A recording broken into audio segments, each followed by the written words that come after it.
She said, "I'm naming my ex as our baby's godfather. Don't be insecure." I quietly ordered a paternity test.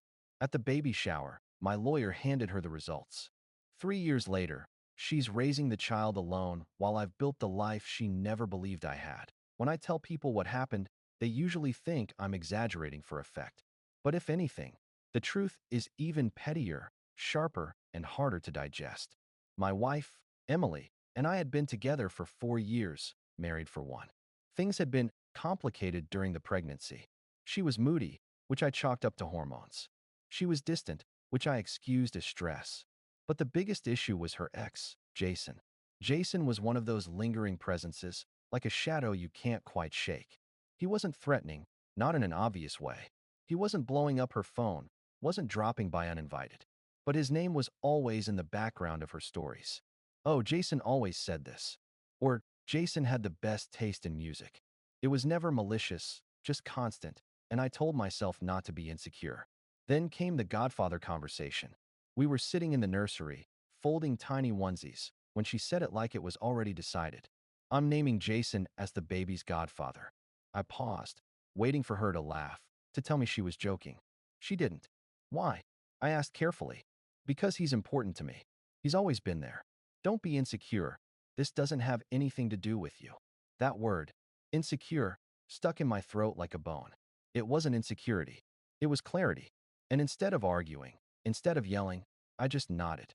"Your choice," I said. My voice was calm, but in my chest something had already broken, and something else had started to harden in its place. Here's what she didn't know. A few weeks earlier, while Emily was at a prenatal class, I'd been cleaning out a drawer and found an envelope. Inside were old photos, printed screenshots, and, most importantly, a timeline that didn't make sense. Dates from when she and I first started seeing each other, overlapping with Jason. I didn't react then. I didn't storm into the living room waving evidence. I just sat with it, did math in my head, compared conception dates, and quietly, methodically, I hired a lawyer. We talked through scenarios, costs, consequences. He was blunt. "You need a paternity test. If this baby isn't yours, you have the right to know before you legally sign your life away." So I arranged it. Discreetly, through him. Emily thought it was a routine prenatal check. The lab knew otherwise. And when the results came in, I didn't read them right away. I sealed them in an envelope, tucked them in a gift bag, and wrapped it with pastel paper and a bow. The baby shower was surreal. Her friends gushed over her glow, her bump. Her mother kept patting my shoulder like I was already the proud dad. And Emily? She was radiant, floating from person to person like she was the star of a show. Halfway through, I called for everyone's attention. "I have a special introduction," I said. Emily turned, beaming. "This is Mark." I continued, gesturing to the man standing near the back. He stepped forward, professional, expression unreadable. "He's my lawyer." The room went quiet. Confused looks. Nervous laughter. Emily's smile faltered. "And in this bag," I said, handing her the pastel package, "are the results of a paternity test." Her face drained of color. She didn't reach for it. She didn't say a word. Someone's fork clinked against a plate. The room buzzed with whispers. I didn't linger. I just added, calmly, "I thought it was only fair for everyone to know who's really the godfather here." And then I walked out. I didn't need to see her open it. I already knew what it said. The test was conclusive, 0% chance I was the father. I spent that night in a hotel, staring at the ceiling, not angry, not even shocked. Just hollow. The kind of hollow that comes from realizing the person you trusted most didn't just betray you. They expected you to accept the betrayal as normal. The fallout was immediate. Emily tried calling, texting, begging me to talk in private. Jason, apparently blindsided, left me a voicemail that was half apology, half defense. Her parents reached out too, pleading that we think of the baby. But the thing is, I had thought of the baby. That's why I did the test. That's why I protected myself legally. Because love makes you vulnerable, but paperwork makes you safe. It's been 8 months since then. The divorce is moving forward. I'm not on the birth certificate. I've relocated to a new apartment, closer to work, and for the first time in years, I feel free. Do I still feel pain? Of course. There are nights when I remember the way she used to fall asleep against my shoulder, the way we picked paint for the nursery together, The way I whispered to her stomach when I thought no one was listening. But then I remember the smirk on her face when she said, "Don't be insecure." And I realize insecurity had nothing to do with it. I wasn't afraid of losing her. I was afraid of losing myself. And that, I'll never let happen again. The weeks after the baby shower felt like living in a parallel universe. Half of my phone contacts went silent. Mutual friends who didn't know how to pick a side, or maybe didn't want to admit they'd seen the red flags all along. The other half were buzzing with updates, whispers, and outrage. She's saying you blindsided her. She claims you humiliated her in front of her family. She's calling you cold, cruel, heartless. I didn't respond. Not to the rumors, not to the texts. Silence, once again, was the most powerful thing I could give. Emily didn't take that well. For the first 2 weeks, she alternated between anger and desperation. One voicemail would be her screaming about betrayal, about how I'd ruined everything. The next would be sobbing apologies, begging me to come home, insisting we could work it out. But there's no working out when the foundation itself is rotten. My lawyer was efficient. He had me move fast, motions filed, paperwork submitted, clear documentation that I wasn't the father. The paternity test results sealed everything. Legally, I was free. What shocked me was Jason. I never really knew him. Only by name, by reputation, by the faint shadow he cast on my marriage. But when the dust settled, I learned more than I ever wanted to. He hadn't known she'd put his name forward as godfather. He hadn't asked for it. From what I heard through the grapevine, he panicked at the baby shower as much as anyone. 2 months later, a mutual friend told me he'd already pulled back. He's not playing happy family, the friend said. She's furious at him now, too. So there it was. The man she'd kept orbiting around wasn't even the man she thought he was. He wanted no part of the mess once the fantasy collided with reality. Meanwhile, I built a new routine. I moved into a small apartment near downtown. Nothing fancy, but quiet, sunlit, mine. I joined a gym, started cooking for myself again instead of relying on takeout, picked up books I hadn't touched in years. And more than anything, I leaned into work. My company gave me a project that required long hours and precision. I buried myself in it, not as escape, but as a way to remind myself that I could still create, still push forward, still matter. For the first time in months, maybe years, I felt in control. That didn't mean it was easy. Some nights were brutal. I'd wake up at 3 a.m., heart racing, thinking about the nursery, the paint colors we'd chosen, the mobile I'd hung above the crib, the stack of picture books I'd bought with excitement I didn't let myself show. I'd picture her smile, the one she used to give me in quiet moments. And then I'd picture that same mouth forming the words, "Don't be insecure." The whiplash hurt. The betrayal cut deep.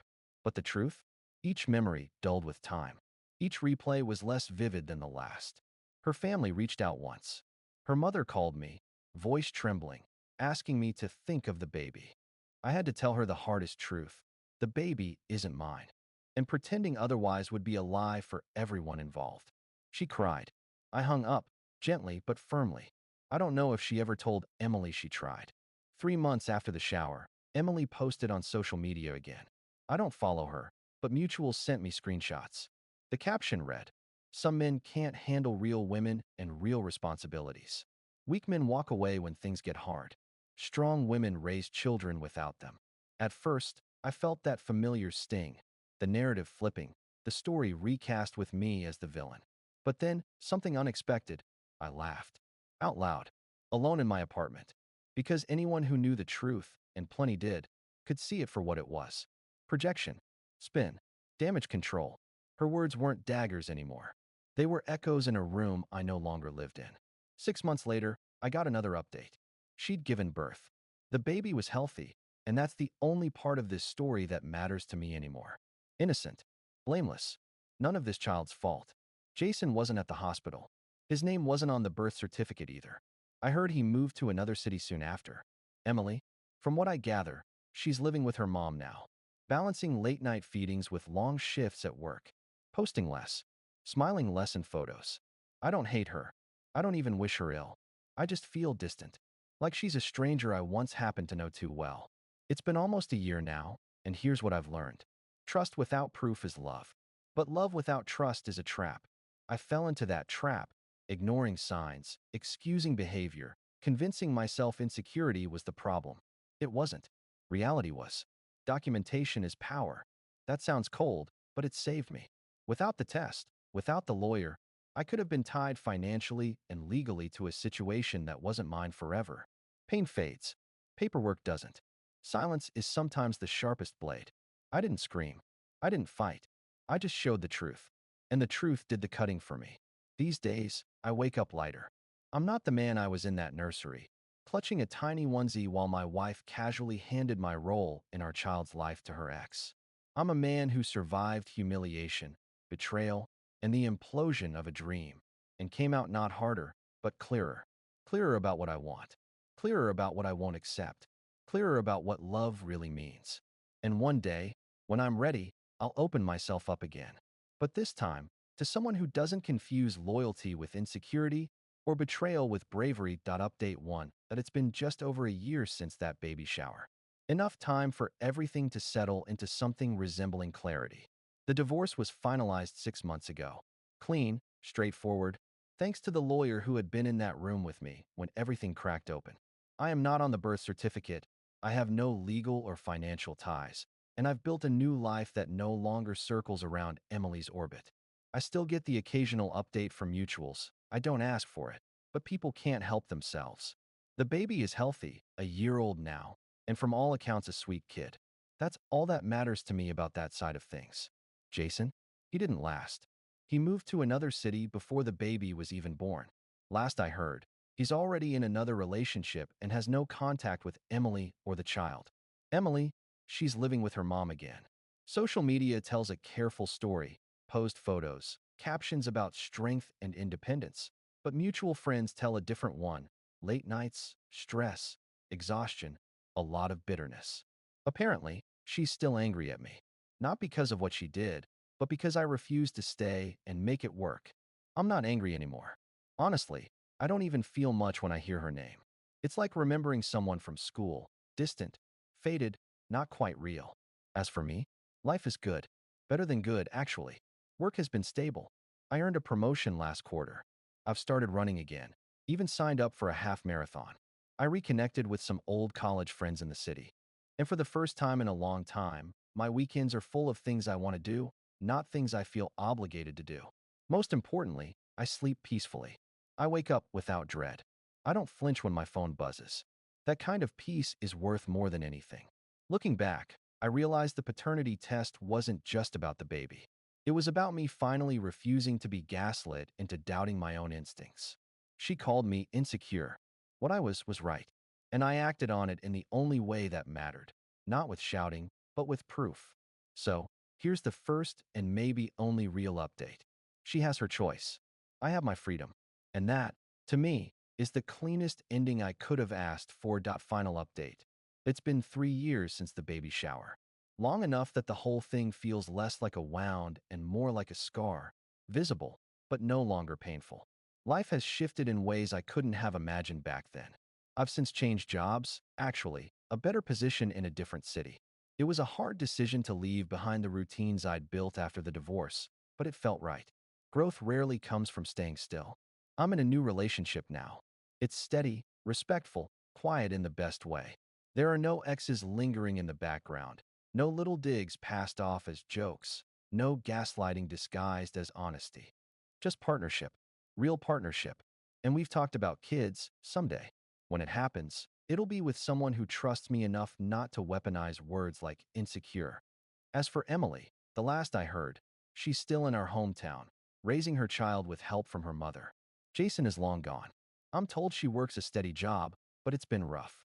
Mutual friends say she still talks about me sometimes, usually framed as me being cold or walking away when things got hard. That's fine. People tell the story they need to survive. But I don't live in that version anymore. I've learned that the real victory isn't proving someone wrong in the moment. It's moving so far beyond their opinion that it stops mattering entirely. Back then, I thought the hardest part would be losing her. I was wrong. The hardest part was admitting that I had already lost her the moment she chose someone else to stand where I should have. The paternity test, the lawyer, the public exposure, those were just logistics. The real work came after, rebuilding myself, rediscovering who I was when no one was calling me pathetic or insecure. Now, I live differently. I'm more open with people I care about. I communicate. I set boundaries. I listen to my gut. And I carry forward one lesson above all. Love without respect is nothing. Respect is the floor, the minimum. And I will never again build a home on anything less. Her choice left me free. And freedom, it turns out, was the future she never believed I had.